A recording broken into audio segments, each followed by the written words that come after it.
আমি আমার নিজের ছোটবেলার জামা কাপড়, আমার মা বাবার জামা কাপড় আমি দান করেছি বন্যার জন্য। আমরা এখানে বন্যা মানুষদের দান করতে এসেছি। কি দান করছো? আমি আমি আমার ছোটবেলার জামা কাপড় এখানে দান করছি। এদের সাহায্য করে আমার অনেক ভালো লেগেছে। আমাদের কাছে অনেক ভালো লাগছে, মানে আমরা অনেক খুশি হয়েছি। আর বাংলাদেশের জনগণ একসাথে মিলেমিশে থাকছে, তা দেখা একটি খুবই সুন্দর একটা জিনিস। পৃথিবীতে এই জিনিসটা খুব কমই দেখা যায় যে বিভিন্ন দেশের মানুষ মিলেমিশে থাকে। বাংলাদেশে যে থাকছে তা আমার খুব ভালো লাগছে। আমি এমন একটি বাংলাদেশের স্বপ্ন করেছিলাম এবং সেটি পূরণ হয়েছে। এটা যদি হচ্ছে আমরা আরো আগে থেকে করতে পারতাম, কারণ সিলেটে আগে অনেক বন্যা হয়েছিল, তাহলে আরো ভালো হতো। এটা তো পাকিস্তানের সরকারও বলেছে, তথ্য প্রতিমন্ত্রী পাকিস্তানের। বিষয়টা অনেকটা বিশ্বাস করার মতো না।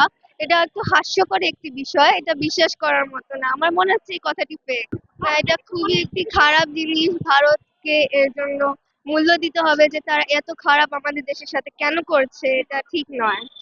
হ্যাঁ, আমার খুবই কষ্ট লাগছে, কারণ আমার থেকে ছোট ছোট বাচ্চারা তারা এখানে বন্যায় ডুবে গিয়েছে। তো তাদের জন্য খুবই কষ্ট লেগেছে যখন কিনা আমি তাদেরকে টিভিতে দেখেছি। তো আমি দোয়া করি তারা যেন তাড়াতাড়ি সংকটটা কাটিয়ে উঠতে পারে। খুবই কষ্ট লেগেছিল আমার, পুরো কান্না চলে এসেছিল যখন আমি ওদেরকে দেখেছি।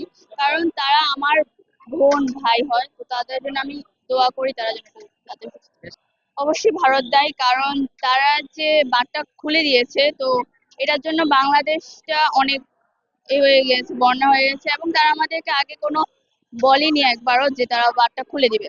এবং তারা যে এসেছে বাংলাদেশে এসে তারা বলেছে তার বাঁধটা খুলে গিয়েছে, তো বাঁধটা কোনোদিনও খুলে নাই। তারা অবশ্যই খুলেছে, কারণ এটা তাদের একটা ষড়যন্ত্র। ভারতের উদ্দেশ্যে আমি এটা বলতে চাই, কারণ তারা আমরা তাদেরকে একটা বন্ধু রাষ্ট্র হয়েছিলাম। তো তারা আমাদের সাথে যেভাবে বেইমানি করলো, এটা একদম তাদের উচিত হয় নাই। আমি তাদেরকে বলতে চাই তারা যেন এরকম আর না করে, কারণ আমরা যে নতুন প্রজন্ম তারা যেভাবে দাঁড়িয়েছে, তো তারা কোনো শক্তি আমাদের বাংলাদেশের সামনে কিছুই না।